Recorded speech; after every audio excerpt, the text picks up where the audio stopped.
Welcome to Choice Classic Radio, where we bring to you the greatest old-time radio shows.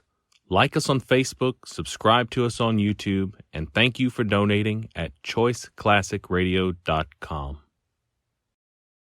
From Hollywood, it's time now for... Johnny Dollar. Hi, Johnny. This is Steve Kilmer at Providential Life and Casualty. Steve, it's been a couple of years. Yeah, I know. Listen, Johnny, how'd you like to attend a wedding? Well, why not, as long as it isn't mine? Yeah, I know what you mean. Oh, you're a bachelor, too, huh? Well, I would be if it weren't for a wife, 4 kids, and a couple of grandchildren. Whoops. Johnny, do you by any chance remember Martha Mayfield Merriman? The old gal down in New York who owns Consolidated Tire and Rubber Company? Yeah, and a half a dozen other companies. Well, sure, one of my old sweethearts. Don't you remember back in '57 when I cleared up that false report of her death? Well, I thought she rigged that herself in order to make a killing in the stock market. Well, of course she did. But, Steve, she must be 73 or 4 years old. 74. Well, don't tell me she's getting married again. No, it's her son, Edgar. Oh. But she insists that you be among those present at the ceremony. Well, now, that's kind of funny. I wonder why. Yeah, so do I. And I wonder why she'd have me call you. Unless she anticipates trouble of some kind. Johnny? Okay, Steve. I'll run on down there.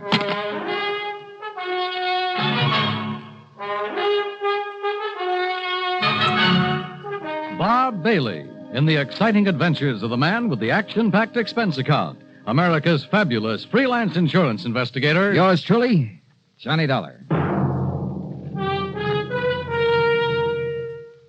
And now, Act One of yours truly, Johnny Dollar.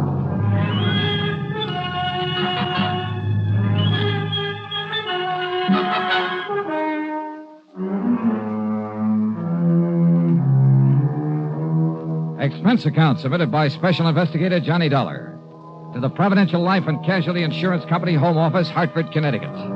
Following is an account of expenses incurred during my investigation of the Shanker Diamond Matter. Expense account item 1, $780, train to New York and a cab to the Brownstone House on Sutton Place. Martha Mayfield Merriman, who looks more like somebody's cute little grandmother than a clever stock market operator, but who thinks and sounds like... Well, judge for yourself. Can you dig that, Johnny? That sprout of mine is finally taking the leap. The sucker. Well, after all, Martha. Say, how about you, Johnny? How about what about me? You know, marriage. Well? Let's change the subject, huh? Turn me down, huh? Well, then I'll just have to wait a couple of years and try you again. Or has that Betty Lewis been making time with you behind my back? Oh, do you know Betty? No, but I heard the broadcast of that case where she kept you from getting knocked off by that gangster, that Curly Waters. Yeah, Martha, she saved my life. And then didn't have sense enough to get her hooks in you, huh? Johnny, the dames nowadays are really slipping. Just don't you forget, though, that I've got a lead on all of them, because I've already proposed to you. Martha, you are a doll. Sure I am.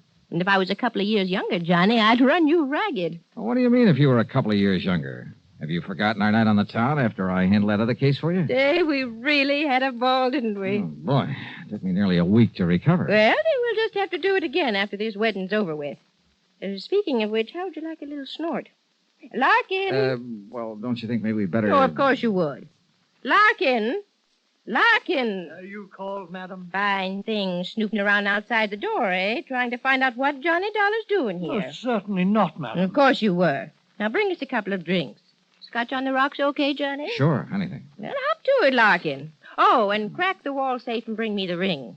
The ring. Very good, madam. No, good old Larkin. He's leaving me, you know, and I'm really going to miss him. Hey, wait a minute, Martha. Larkin has the combination to your wall safe? No, why not? What would he ever do with the junk I keep stashed away in it? Well, what kind of junk? Just some odds and ends, and necklaces and brooches and rings, mostly. A couple of bracelets. And what's the ring? A Shanker Diamond. What? Isn't that the one I've read about? Probably. The one supposed to be the opposite of the Hope Diamond that's supposed to have good luck charm about it? None other. Why, that thing's worth close to $1 million, isn't it? That's what the insurance company says. And you plan to wear it when your son Edgar gets married? Well, it's silly superstition, I suppose, but maybe it'll bring him and Mary Luann good luck in their marriage. Mary Luann? Mary Luann Melanie Beaufort Exum Culpepper. Sounds like something out of Gone with the Wind. The most gorgeous belle in Greensboro, North Carolina, sir. Oh, is that where the wedding's going to be? And at the old family plantation right outside of town. You're going to escort me to the wedding and the bang-up reception afterward. I understand those Southern folks really know how to throw a wingding. Hey, tell me, Martha, do you expect somebody to make a try for that diamond? Well, sure, I always do. Some of the top jewel thieves in the country have tried to snatch that rock. Uh-huh. Now, who else knows that you've called me in? No, not a soul. Well, good. Let's keep it that way. I'm with you. Okay, then. I'll run on back to Hartford and get some clothes to fit the occasion. Johnny, with you and tails and me and a set of threads that Balenciaga socked me a couple of G's for, we're going to knock 'em dead. Then I'll come back here. We'll pick up the diamond and go down to Greensboro together. I know. We'll take one of my company planes. Just the two of us, Johnny, with maybe a case of champagne on board. How about that? Martha, we will have us a ball. Quite a gal. And if I have that much get up and go when I'm her age, well, I hope she'll live forever. Yeah, the trip to Greensboro sounded like it would really be a ball. But just before I left her, Larkin brought in the Shankar Diamond. All 34 carats of it. Flawless. Perfect. Beautiful. And it suddenly occurred to me that somebody who wanted that stone, wanted it really bad, might not hesitate to kill for it.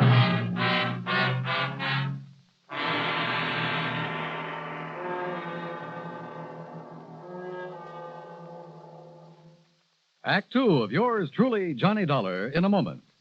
And now for another episode in the life of Sergeant Donald Bellwether, my husband.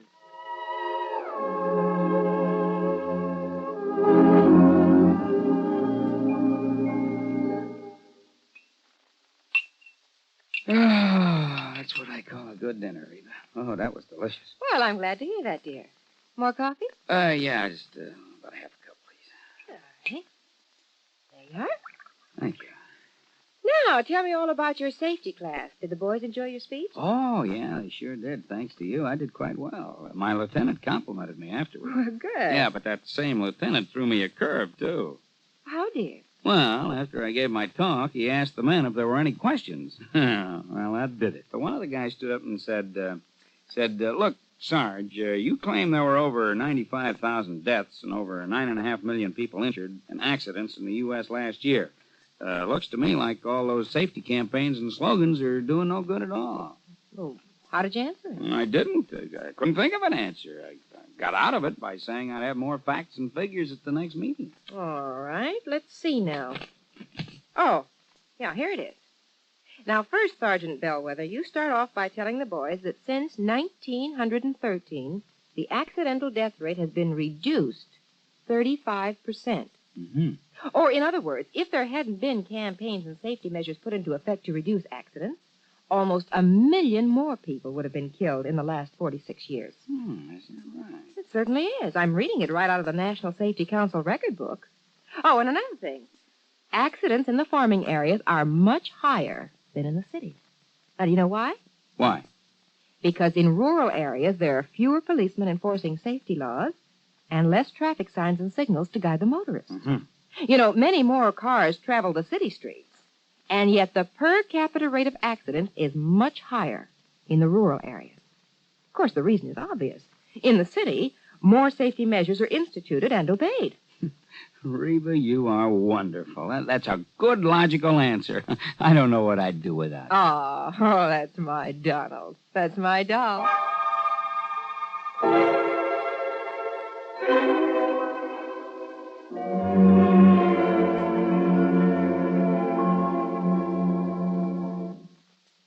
And now, Act two of yours truly, Johnny Dollar and the Shanker Diamond Matter.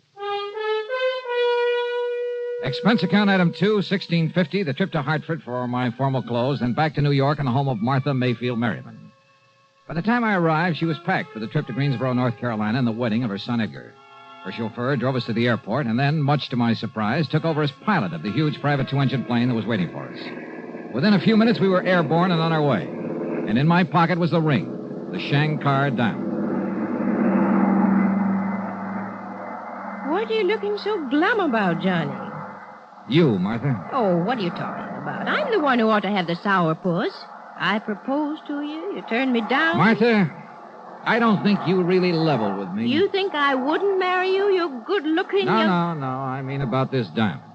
Well, now, Johnny, I don't dig you. Well, if there'd been some real serious attempts to steal it before, I would have been warned by the insurance company. Well, so they forgot to tell you, is all. Is it? Or do you have reason to think that somebody's going to try to get it now while you're away from your usual police protection? Yeah, I thought so. Okay, Martha. Who? Did you get a look at my chauffeur, Johnny? The laddie who's steering this crate? Well, I could hardly help it.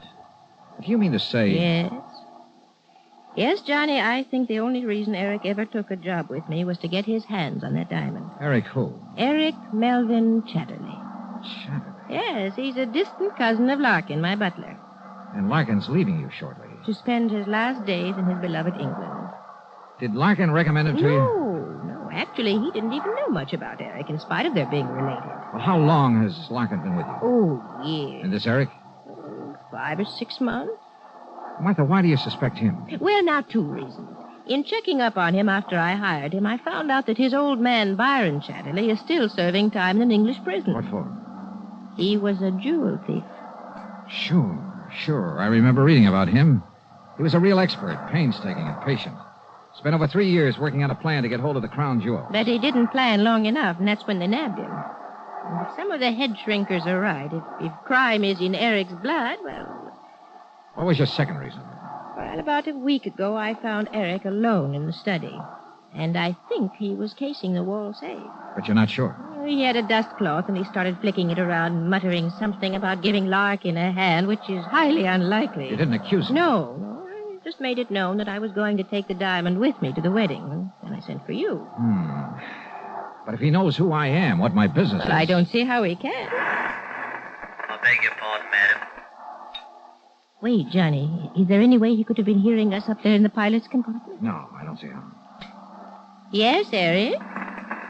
We'll land in Greensboro in about 5 minutes, madam. Thank you, Eric. We'll be ready. Well, Johnny? Martha, the only time you'll have this diamond is at the wedding. And the reception. After all, that's the only chance us old biddies will have to show off our furs and jewelry. Okay, and the reception. The rest of the time, it'll be right here with me. But nobody's to know that. Martha could be wrong, of course. About Eric, I mean. The fact remained that within a few hours, everybody in Greensboro knew about her being there with the Shanker Diamond. The Culpeppers made us comfortable in the old mansion. The suite they gave to Martha was big enough to house a family of 12. During the next 24 hours, the place was, well, I'd call it a kind of dignified madhouse, what with all the preparations for the wedding. There were house guests by the dozens. Some were obviously very wealthy, but some had just as obviously seen better days. And I couldn't help wondering if a couple of them might have designs on that $1 million diamond. I stayed as close to Martha as possible and at the same time kept a constant watch on Eric. The police who'd been hired for the occasion appointed him as a special guard. Darn fools. They didn't know it, but they were playing right into his hands. If, that is, Martha's suspicions were right. Then, late the following afternoon, the wedding went off without a hitch.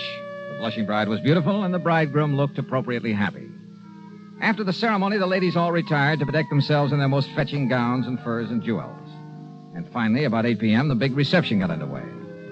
There must have been a couple of hundred people in that ballroom, and the champagne and bourbon flowed like water. Yeah, and I danced with some of the prettiest, most gorgeous girls I've ever seen, right out of Charles of the Ritz. Then, it must have been well after midnight. I caught a glimpse of a shadowy face outside one of the big French windows.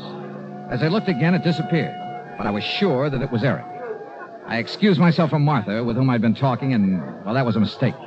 As I reached the window, all the lights suddenly went out, and behind me I heard a scream. It was Martha, no question of it. By the time I fought my way back through the crowd to where I'd left her, the lights came up again. And yeah, there she lay, unconscious on the floor. The Shankar diamond stripped from her finger. Act 3 of yours truly, Johnny Dollar, in a moment. Do you know who said, absolute freedom of the press to discuss public questions is a foundation stone of American liberty? Those words were said by former President Herbert Hoover. Mr. Hoover was well aware of the important role that freedom of the press had played in the creation and growth of the United States of America. He realized that without freedom of the press, no democratic form of government could exist. One of the first steps in the path toward totalitarianism is the creation of a controlled press. A free press hampers the work of a potential dictator. When the press is free, the people of a country are free. When the press is not free, the people of a country are in danger of slavery. Remember the words of Herbert Hoover. They are part of your American heritage. Freedom of the press is a foundation stone of American liberty. And now, Act 3 of yours truly, Johnny Dollar. Within a few minutes of the time the lights had gone out and Martha had been robbed, we had her upstairs in a suite, a doctor in attendance. Fortunately, she'd only fainted from shock and the pain of having the Shankar diamond forcibly stripped from her finger. I acted fast. I had the special police haul Eric Chatterley into Greensboro. Then, after organizing a methodical search of the old mansion, I checked around outside the window where I'd seen Eric's face. And there, sure enough, was a main fuse box where the lights had been turned off. I checked back with Martha to be sure she was okay, then borrowed a car and drove into Greensboro to police headquarters. You all better give us some other reason to hold them on, Mr. Dollar. What do you mean, Chief? My boys went over every stitch on him, but they've found absolutely no sign of that diamond you're talking about. How about his quarters there at the plantation? Now, you know as well as I do, sir, he had no chance to hide anything, except on his person. Hey. No, sir, unless you can prove me wrong, we got no reason to hold him. Wait. Where's the nearest hospital? Hospital? Yes. And, Chief, I give you odds I can find that diamond on Eric Chatterley. The X-ray of Chatterley's midsection took a few minutes. Development of the film, a few minutes more. Careful examination of it, only a few seconds. Great day, Mr. Dollar. You were right, sir. Yeah? Was I? Look for yourself. He must have taken it out of the ring. But the important thing, the diamond is sitting right there in the middle of his stomach. The outline of that stone is just as clear. And that's just the trouble, Chief. Trouble, sir? Oh, that's the stone that Eric tore off her finger, all right. So go ahead, hold on to him. But if that's it, sir... But, Chief, that's not the Shankar diamond.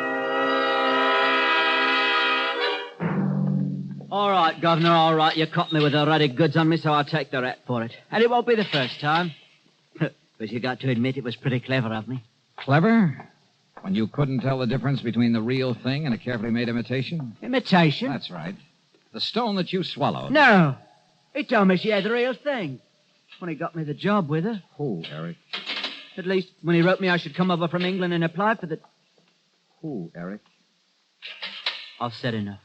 Yeah, I think you have it that.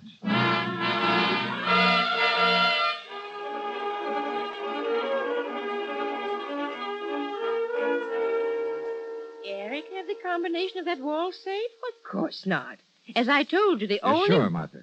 Well, of course I am. When you say paste and imitation... Johnny, are you kidding? When's the last time you wore the Shankar diamond? At the big charity ball last spring. If it was the Shankar, not this imitation you're talking about. You haven't had it cleaned or checked by a jeweler since. No, why should I? Then it probably wasn't the Shankar. And you're sure you didn't know about this imitation? Do you think I'd go around flashing a phony? Now, look here, Johnny. I love you dearly, but don't you cool me with a line like that. Don't rile me, boy. Okay, honey, okay. Keep your head on. Just get ready for a quick trip back to New York. As soon as I can find us another flyboy. During the flight back to New York, Martha asked a lot of questions, but I sidestepped all of them, promised her a real dramatic ending to the case. And I kind of quietly prayed for one myself.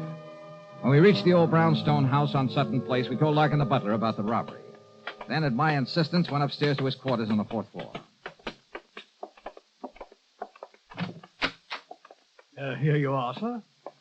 Afraid I don't understand. You've sure got me bugged, too, Johnny. Larkin, I see you're already packing for your trip back to dear old England. Yes, sir. During my 4 years of service with Madam, I find I've accumulated quite a... I beg your pardon, sir. I'm going through every one of these bags of yours, Larkin. Now, Johnny. Maybe even tear them apart to look for false bottoms, hidden compartments. Sir. I'll do the same thing to your clothes, your shoes, if necessary, until I find the Shankar diamond. Mr. Dollar, Madam. Now, Johnny, what's the gag? Sometimes blood will tell. Isn't what that head shrinker said to you? Well, yes, Yeah. but I... You were thinking only of Eric, of his relationship with the notorious Byron Chatterley, the man who quietly, patiently spent years working on a plan to get hold of a precious stone. You forgot all about Larkin being related Now, to him. just a minute, You trusted Larkin, to the point of letting him have the combination to the safe where you kept the Shankar.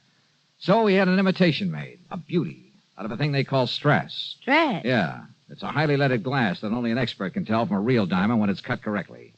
That's what you've been wearing the last few times Well, I up. just can't believe it. But Larkin realized that sooner or later the fake would be spotted. So he evolved another scheme. To have the fake one stolen by his distant cousin, Eric. Same blood, remember? If Eric got away with it, okay, and Larkin was clean. He could split with him later when Eric got wise to the phony. If Eric was caught, as he was, Larkin's skirts would still be clean. Right, Larkin? Quite, sir. And you won't need to destroy my luggage. I'll fetch you the diamond. Yeah, you may as well. But I must say, if you hadn't discovered the one Eric stole was paste... I'd never have got on to you. May I ask how you did it, sir? Sure.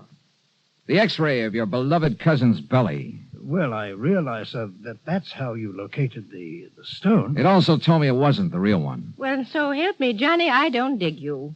We'd never have seen the real one. What? Genuine diamonds are completely transparent to X-rays.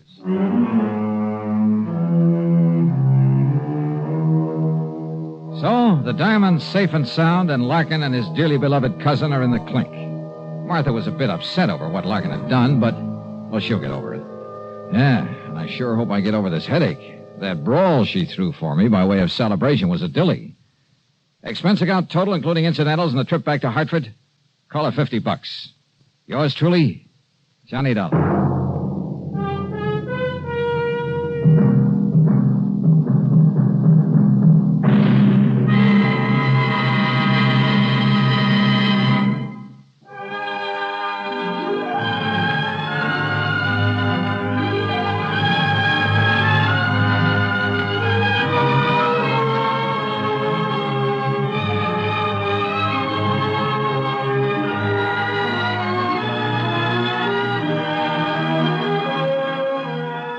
Yours truly, Johnny Dollar, starring Bob Bailey, originates in Hollywood and is written, produced, and directed by Jack Johnstone.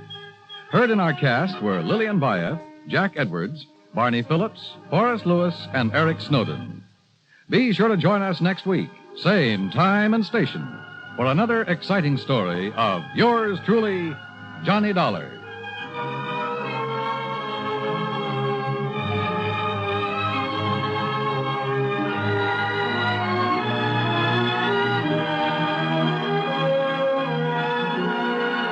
This is Dan Coverly speaking.